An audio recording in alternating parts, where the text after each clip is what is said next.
Rose's seat was still empty. The human brain can hold on to many things simultaneously. For me, right now, it was 6. 1. Rose wasn't here and wasn't answering her phone. 2. Something terrible must have happened. 3. But she was probably just late. 4. How much longer could we wait? We'd already stalled for half an hour. 5. The guests were becoming restless. It wasn't quite warm enough to be sitting outside for as long as this. And my son Edward on piano, bless him, only knew 3 tunes. Knew was a euphemism, which he'd been playing on rotation. 6. We should start. But how could I get married without my best friend there? Without knowing if she was okay? Various members of my family had been phoning and messaging Rose. Now Stella came over and shook her head. No go, Mum. I'm sorry. She's not answering. She saw I was about to speak and raised a hand.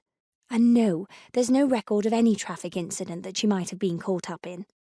What I wanted, ideally, was someone to call all the hospitals between Rose's home in Winchester and here in London. But there was no one I felt I could ask who wouldn't think it over the top. Ironically, the only person in my life who would understand and volunteer to do it was Rose. She rang me last week to check the timings for today, Stella said, and everything was fine. Edward struck up a different tune, presumably desperate to play something new. It took me a few seconds to recognise this faltering attempt as an interpretive rendition of Feeling Good, which was, till now, my favourite song. 5 men had struggled for nearly an hour to drag the heavy old piano down from the house into the garden, and Edward wanted to show that it had been worth the effort. But he barely played since his childhood lessons more than 20 years ago, so enthusiasm was his primary asset, as he delivered a wild run up and down the octaves that would have brought Nina Simone to tears. To Stella's sisterly grimace, I said, "It's not his fault. I did ask him to keep going till we were ready." I looked across the garden at the rows of guests, most of whom had given up even twisting round in their seats to find out why we hadn't started, and were now chatting, or on their phones, or walking round the garden inspecting the flowers. They knew that whatever the hold-up was, it couldn't be a real sitcom-type crisis, because not only were bride and groom both present, we were already married.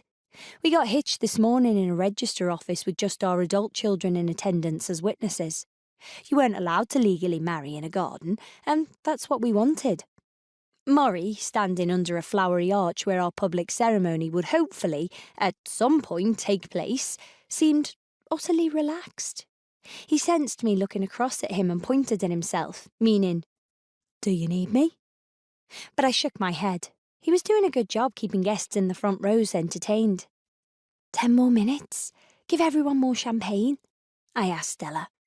She nodded and went off to organise it. I stood a moment, wondering what to do next, and thus made myself an easy target for Alice, my ex-mother-in-law.